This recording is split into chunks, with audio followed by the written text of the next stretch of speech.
Everybody doing? Let me shut this down, and you should be able to hear me really well. And it should be down. Let me just shut down the audio back here, back here. How's everybody doing? Happy Monday, Tuesday, Wednesday, Thursday. The days just fly by, don't they?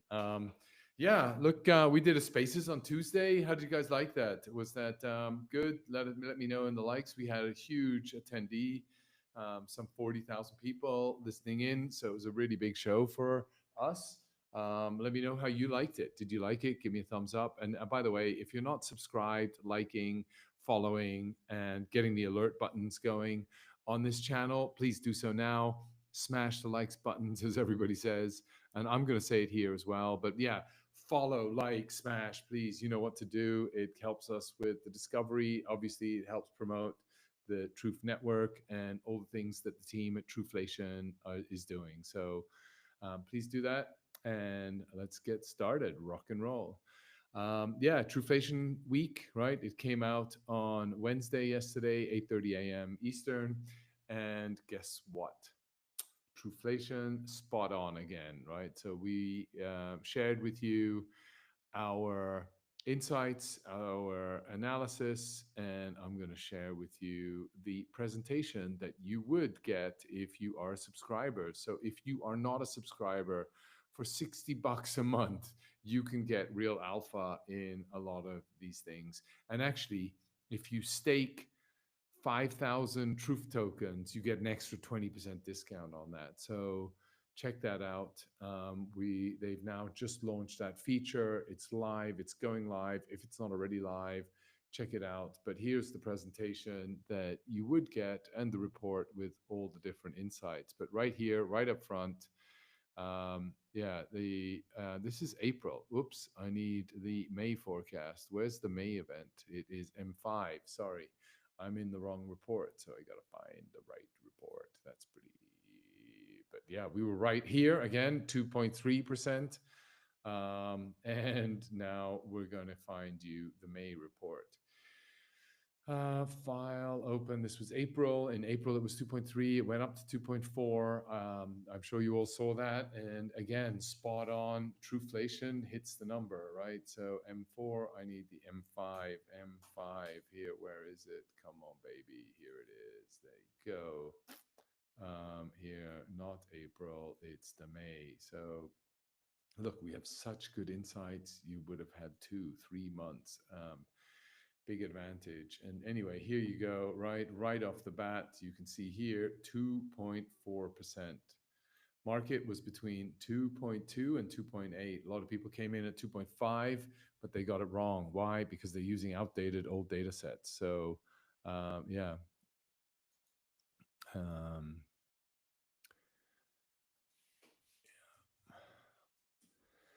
Yeah.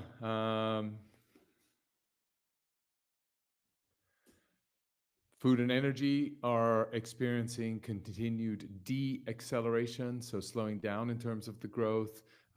Services, sorry guys, just getting some alerts coming up, pop, pop, pop. Yeah, goods, services are obviously the most stubborn. It's really hard to bring down. That's where most of the price hikes are going to be. And people experience or are anticipating for June, July, August, the summer months, to be high on services, right? That's where we go on holiday. We want restaurants. We go to experiences. Those are all serviced by people that are locking you in, serving you, providing you with other facts of education, support, et cetera, et cetera. So guiding and whatever it is, but that's really generally what is going to come out from the summer months. ISM raises concern in the services sector. So I just talked about services sector. So people experience are anticipating a rise prices. So inflation likely to go up, and that's sort of what the market's anticipating. So right here you can see Koblesi's letter. He came out. Americans expect food and rent prices to rise at a rapid pace. Wow, US consumers expect rent prices to jump 8.4%. And we've seen rent go up, right? Highest readings in 2 years. But the sales of property, most value, I think there's like $700 billion worth of real estate on sale in the market at the moment. To put in perspective, these expectations did not surpass 6% in the 5 years prior to 2020. Additionally, 1 year ahead of food prices are anticipated to increase 5.5%. Anyway, so absurd. Americans think inflation is here to stay. And that's why Truflation is going to handhold you throughout all of this inflation and Truflation time period. That's why we built a dashboard for you to be able to access at any point in time. So go check out Truflation, sign up to the newsletter, and if you don't want to subscribe, just follow. You get the dashboard for free. And if you want more, we're going to start charging you a little more as we go along. Yeah, so that's really so where we're at. You saw that come out, all of his predictions, and the team have been working on this. So how and what has driven inflation? Household up, durables, right? So things that you buy in the household, utilities up. Why gas prices went up, and weather conditions asked for more air conditioning or more heating in some cases, or longer heating. So the demand for utilities and oil has been up. Transportation up. Why? Gas prices are up. And think about it, transportation impacts so many different things, right? From the shipping of the goods that you buy when you're buying from Amazon, the flights that you take, the car drives you need to get to, the grocery store shopping you're going to do. And this whole supply chain when they're building that new house next to you, all the shipping of the timber that needs to get there, the factories, not only to the retail shops, the Walmarts, they're going to need stocking as well, right? The gym that's next to you, they need stocking. So all of these elements are getting supplied via transportation. It's such a critical component to the overall industry. And by the way, did you see? I think Robotaxi just launched in Austin. So great to see that. Let's see how that's going to grow. And apparently, somebody was saying, I think Kathy Woods was on a podcast, and she was talking about the cost of an Uber delivery at about $5 per mile, and robo taxis by Tesla being able to do that at anywhere down to 20 cents a mile. So that's huge drop and efficiency gained by the delivery. Don't quote me on those exact numbers, but there was a huge mark in difference.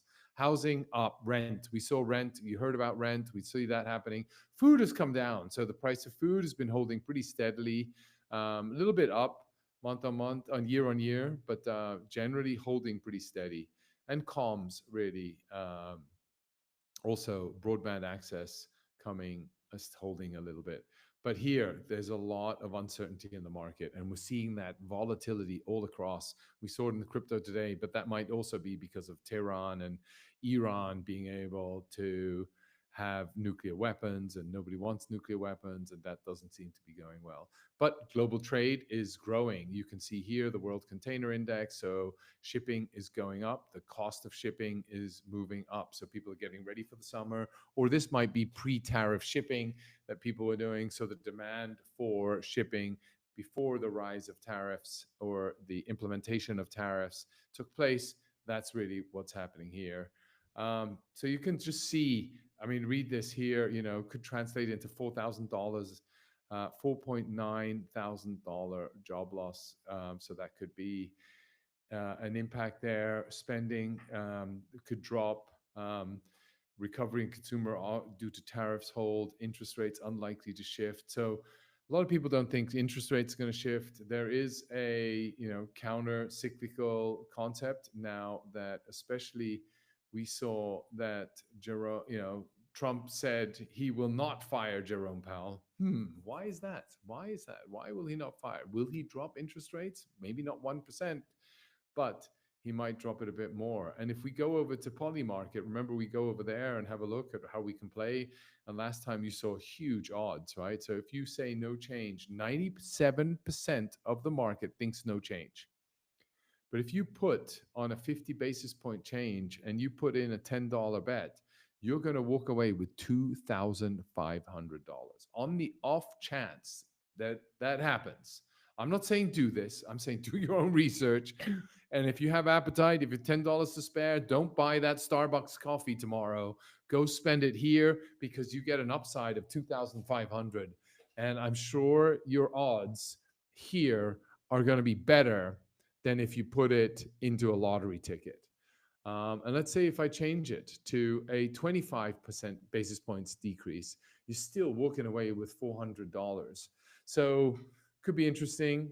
Yeah, it's definitely counter cyclical, counter intuitive bet. I don't know what the word is, but the market is not anticipating a change, a very clear 97% chance of no change.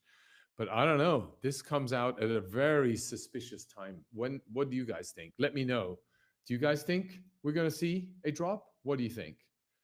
Let me know. Nobody's giving any comments. No comments. Okay. If you give any comments, we will love to hear your thoughts, what you think about interest rates and why this is happening. But yeah, so back to the report that Oliver puts out and the team, the data team at Truflation. But here you can see resilience, yet signs of softening, right? So increased pressure on wages. Yeah, so high-end jobs are in high demand, being able to adapt fast, be able to work with all of these AI tools that are coming out. Those are going to be future demands in jobs. Declined participation rate. So one thing is what we're seeing is, I mean, you guys listened on Tuesday. If you were on the spaces, you would have heard all the opinions. So I'm not going to really go through this much more. Also, I don't want to spend time, but here, debt is continuing to rise. You can see here how the changes is impacting, and we actually think that inflation will soar from here. So very similar to the Koblesi arc. Americans think inflation is here to stay. We actually think inflation is going to pick up. And if you've been paying attention, 3 is the new 2. No more 2% inflation. 3 is the new 2. And so what does that mean? Right now, the government is trying to cut its budget. And one of the entities that's going to suffer is the BLS. So the BLS has announced hiring freezes and budget constraints. And you can see that that's in an article from the Wall Street Journal. Economists raise questions about the quality of US inflation data. Labor Department says staffing shortages reduced its ability to conduct its massive monthly survey. Massive? They only can't track 80,000. I don't know. Wall Street Journal again, man. Mainstream media. Sorry. I just got to laugh. We track 18 million, 30 million now. It was 18 million, but now we're constantly adding new feeds. So we're now up at 30 million data feeds that we track, 3 price feeds per item that we track, 30 million items across 12 categories, not just 6 categories, but 12 categories. And we do this real time, every day, transparent for you to see and go and validate, and immutable. So we can't go back and change. And we know the BLS constantly goes back and changes its metrics. But yeah, that's what we're doing. And when we saw this, we really wanted to put forward a letter and a proposal. So I don't know if you've seen, we drafted a response to this issue. And we think our mission is to bring transparency, accuracy, and independence to economic data when it matters most. Today, we're sharing a formal letter sent to the US government leadership proposing a proven real-time inflation tracking solution to support national decision making during a period of structural data challenges. We just saw those structural data challenges in the article of the Wall Street Journal. And so we wrote a letter here to Trump, Bessent, Lutnick, the Department of Office Management and Budget, members of Congress. And so here, urgent modernization of inflation measurement to safeguard economic policy amid BLS crisis. So there you go. Read it here. I won't read it, but go to the blog. If you subscribe to our newsletter, you just need to click this button down here, and you get immediately all the insights you need, and you get just hit that subscribe button. Super easy. And you can get all of this up to date. But yeah, you can see here automated high frequency data collection, 30 million real-time price observations per day, full transparent auditability.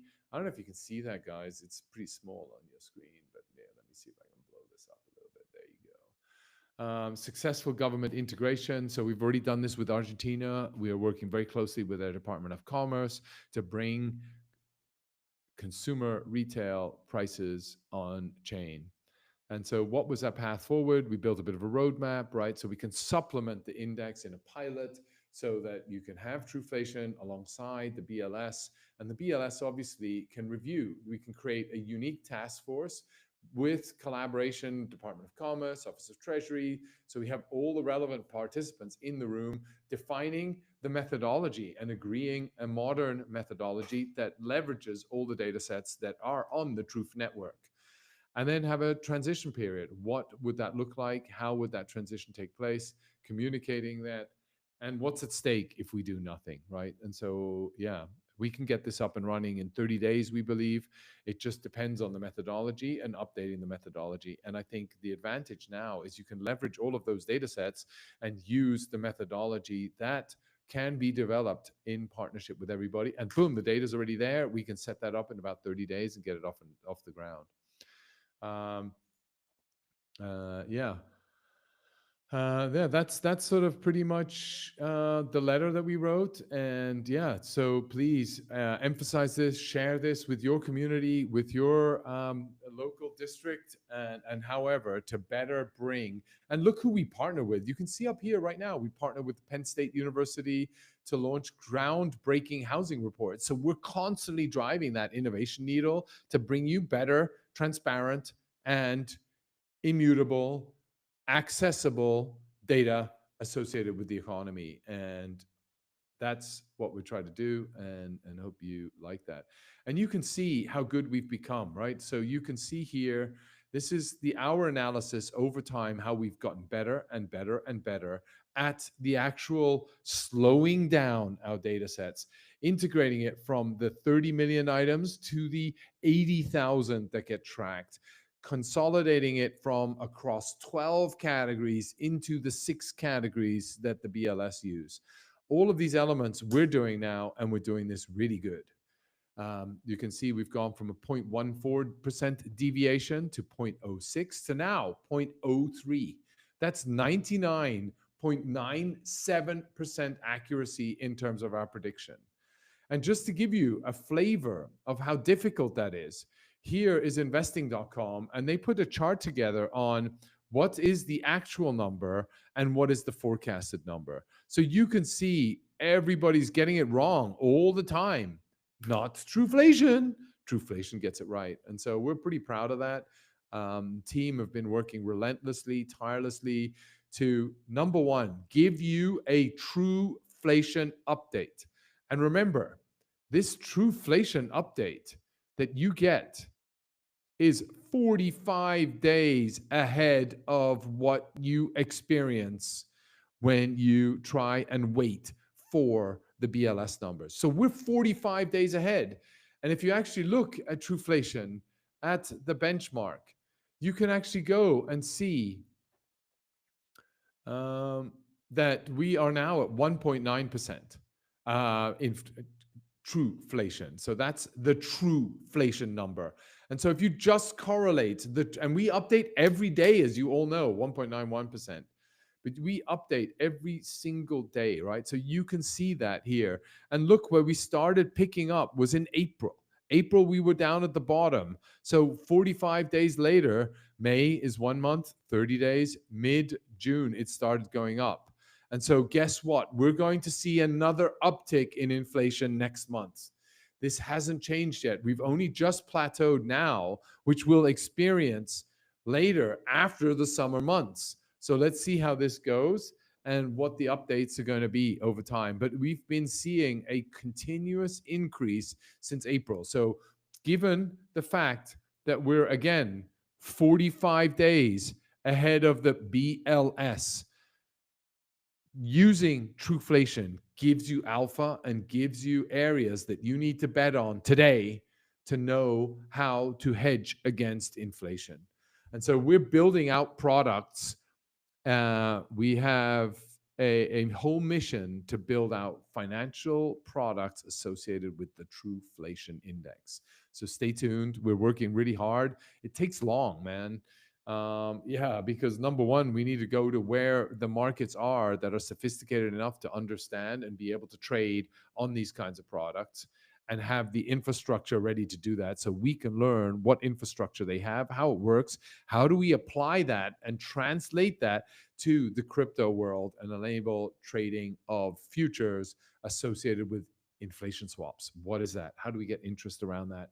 Who is going to bet in that? And will people bet on the on chain associated with products like that? Or will they continuously go to the traditional markets? Why do they go to the traditional markets? Because who really cares about inflation? It's usually pension funds. Pension funds are a big constituent that are betting roughly $1 trillion worth around inflation swaps and inflation trades. And the overall market's about a $5 trillion market. So you think, why is it so important? It's in order to repay all of those savings that are in your pension to ensure that you have inflation protection and you can continuously buy the food that you need on the table, pay for the gas, and et cetera, et cetera. And so these pension funds really set that as the threshold. That is the bare minimum of what they need to perform at. And so that's it. But just coming back to the argument, how difficult is it to forecast this? Look, red, red, red, red, red, green. And the funny thing here is black and black means the same, but they use green as going up and red as going down. So if you go to truflation.com right here and you track our inflation, we actually have green when it goes down. Why? Because that is a positive sign of the market. It is good when inflation low, down, good, up, thumbs up. Sorry, guys, but yeah, that's ultimately what it's about.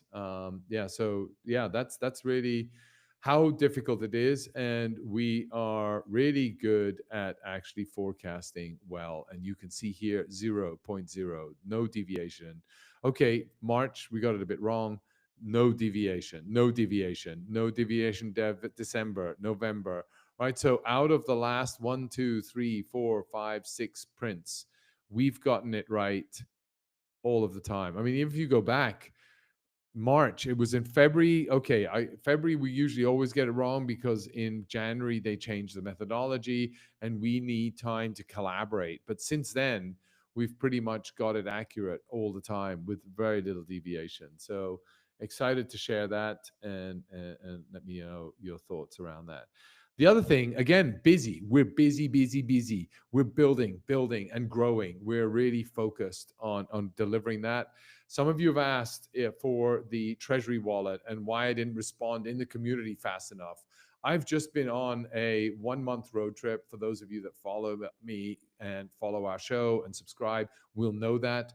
And number two, I just got back from London where we had interesting meetings with market makers as well as index providers in the traditional finance world. Why pension funds are interested in inflation.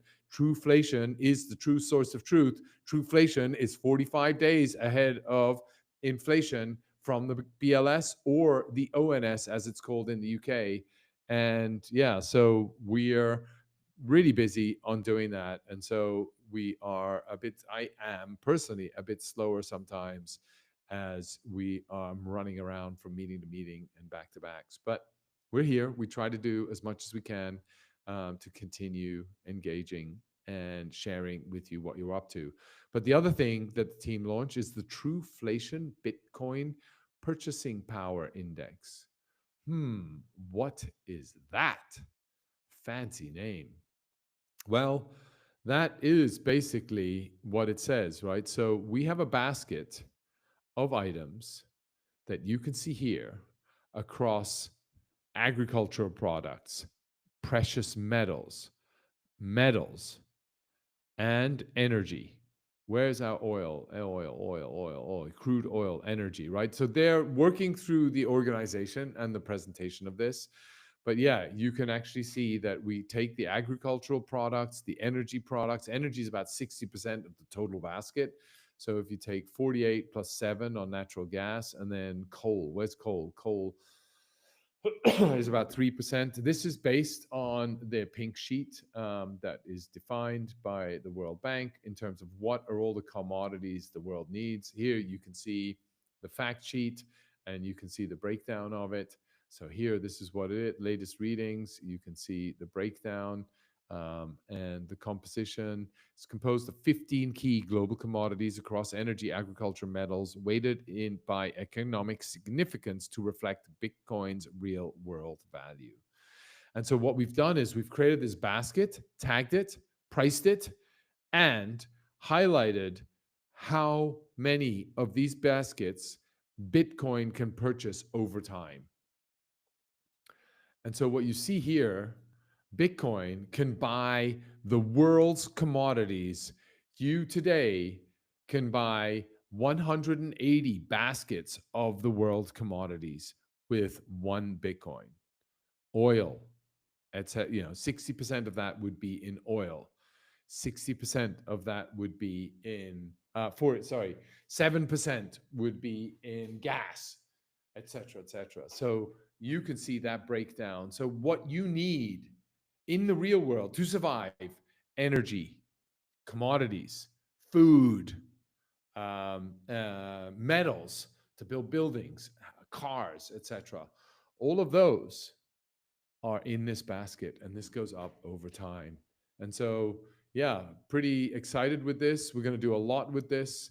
This is really going to be a very interesting product, and we will share much more with you as it comes along and gets more mature. But just to share with you how we are working and what this will look like is here you can see the breakdown: 60% in energy, crude oil, coal, LNG, 24% across all of these items: soybean, maize, wheat, beef, chicken, sugar, logs, that's timber, and cotton, right? So all of those are a part of what you need to stay alive in the real world.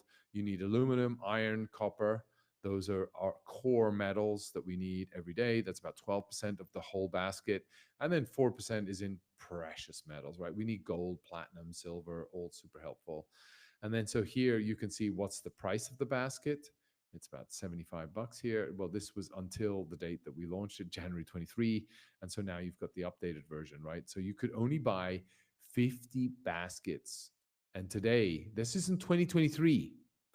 Now look here. Here, you can buy 177 baskets.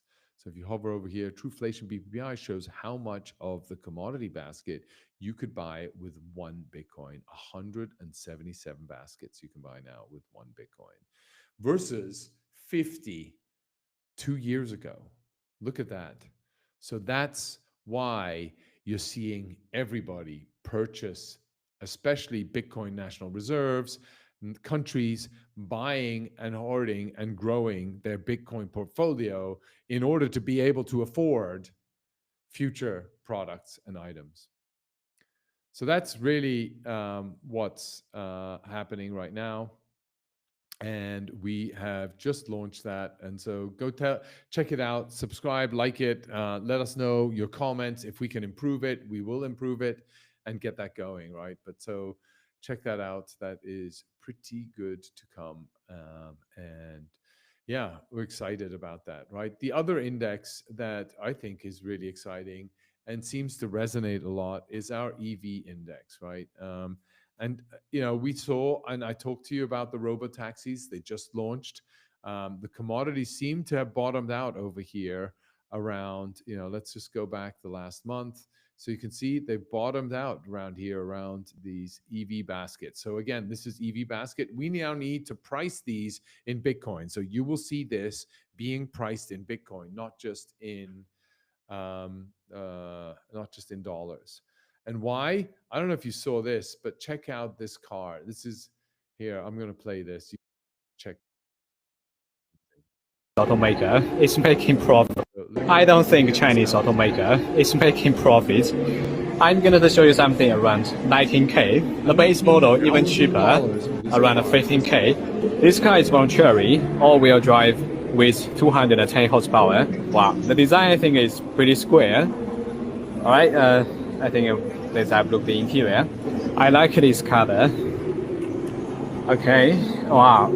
I mean, the interior, I think it's not too bad if we compare with the price. All right, wow.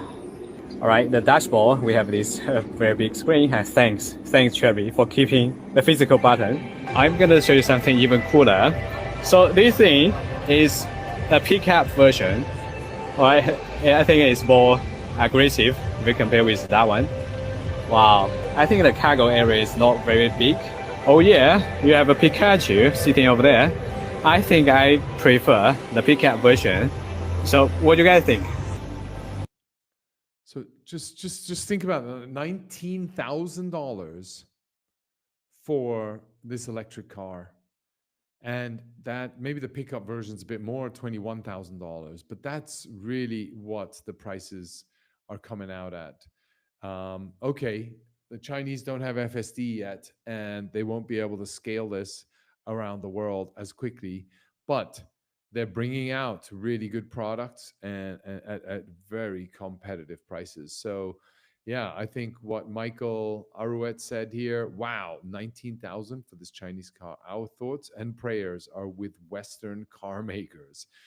Yeah, I mean, I wouldn't want to be a car maker in Germany or in Spain or in France right now, given this moment. And this is Cherry. Who's heard of the Cherry car? I don't know, but this is the first time I've heard of it. But it's at least driving a lot of competitive and driving a lot of competition and really bringing value to users. So I thought that was really interesting, and that's why the EV index, it's only going to go up. More and more people are going to be using cars. And actually, again, if you go back to the Kathy Woods interview with Diary of a CEO, I think DOAC on YouTube, a good interview. She talks about how the optimization and the utility of robo taxis across the whole transportation sector will actually fill up and drive better utilization of the roads in the markets today.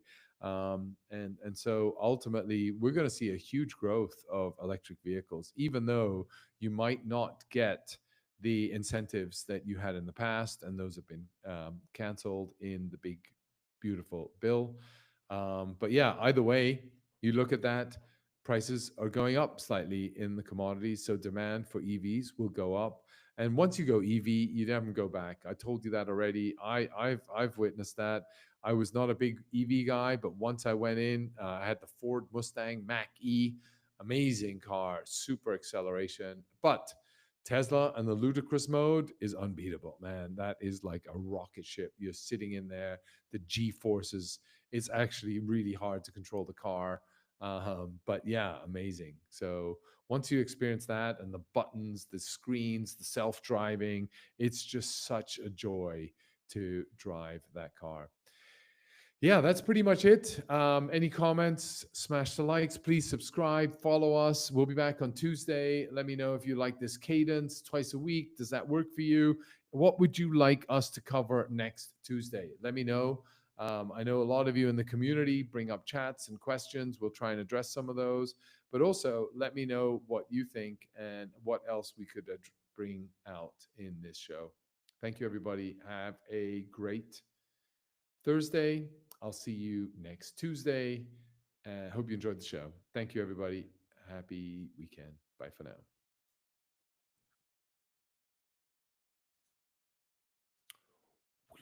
Bye bye. Bye bye. Bye bye. Ciao, ciao.